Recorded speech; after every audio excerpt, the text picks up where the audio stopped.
اس وقت عرب حکمرانوں کا اسرائیل سے دوستی پر امریکہ کے صدر نے اس عمل کو مذہبی رنگ دینے کے لیے کیا کہا کہ یہ ابراہیم کے 2 بیٹوں کی دوستی ہے، یعنی کہ حضرت اسماعیل علیہ السلام اور حضرت اسحاق علیہ السلام کی اولاد کی دوستی، جبکہ معاملہ اندر سے بالکل اس کے الٹ ہے۔ عرب حکمرانوں نے ابھی تک کوئی واضح راستہ اختیار نہیں کیا، وہ ابھی خاموش ہیں۔ صرف ایلومیناتی اور فری میسن کی طرف سے روزانہ نئی باتوں کے اعلانات ہو رہے ہیں، اور وہ بھی ٹویٹر پر، آمنے سامنے نہیں۔ یہ صرف گریٹر اسرائیل اور دجال کی آمد کی راہ ہموار کی جا رہی ہے۔ سائنسدان کہتے ہیں انسانیت نے جو مختلف نفرتوں کے بیج بو دیے ہیں، ایک دوسرے کی مخالفت میں لوگوں کو مختلف عقائد اور مختلف تنظیموں میں مختلف نظریات میں بانٹ دیا ہے کہ صرف ہم حق پر ہیں، باقی ناحق ہیں، تو ایک نہ ایک دن ان میں جنگ ضرور ہوگی۔ ہم نے مدتوں کی محنت سے اس انسانیت کے دماغ کے جینیٹک کوڈ میں یہ شامل کر دیا، وہ جاہل ہے، وہ بدتمیز ہے، یہ وحشی ہے، یہ اجٹ ہے، یہ گنوار ہے، یہ مجھ سے نیچ ہے، یہ تمہیں مار دے گا، اگر تم نے اس کو نہ مارا یہ انسانیت کا دشمن ہے اور تم فاتح ہو۔ اور اس طرح ہوگا کہ ایک نہ ایک دن انسان کے ہاتھوں بٹن دبے گا اور دنیا تباہ ہو جائے گی۔ اور اس پر انہوں نے باقاعدہ ایک نیشن کے مسائل پر اسٹڈی کی ہے۔ پورے اس انسانی معاشرے میں ہم نے اتنے عرصے سے دن رات محنت کر کے بیج بوئے ہیں، نفرت کے بیج بوئے ہیں، ان کو پالا ہے، ایک دم بٹن دبے گا اور سب تباہ ہو جائے گا۔ یہ اس وقت انسانی صورتحال ہے۔ وہ کہتے ہیں، وہ سوچتے ہیں، اور اس دور سے پہلے اس دور کی بادشاہت کس کے پاس ہوگی، اس دور میں سکہ کس کا چلے گا، اس دور میں قانون کس کا ہوگا۔ جس طرح قرآن پاک میں اللہ تعالیٰ فرماتے ہیں، جس کا مفہوم ہے ہم نے اس پیغمبر کو بھیجا کہ دنیا کے تمام ادیان پر اس دین کو غالب کر دے۔ ایک ہے بندے کی تدبیر، ایک ہے اللہ رب العزت کی تدبیر۔ صرف اللہ رب العزت کی تدبیر کامیاب ہوتی ہے۔ جو بھی اللہ کی تدبیر کے مطابق زندگی گزارے گا اور اللہ کی تدبیر سے میل کھا جائے گا وہ کامیاب ہوگا۔ باقی سب جھوٹی عملی زندگی ہے، ناکام زندگی ہے۔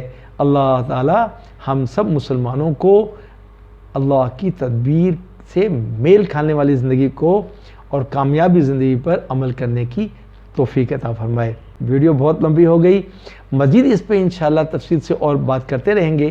جن ساتھیوں کو اس ویڈیو میں کوئی بات سمجھ نہیں آتی ہو کمنٹس میں لکھیں، انشاءاللہ تفصیل سے اور مزید بات کریں گے۔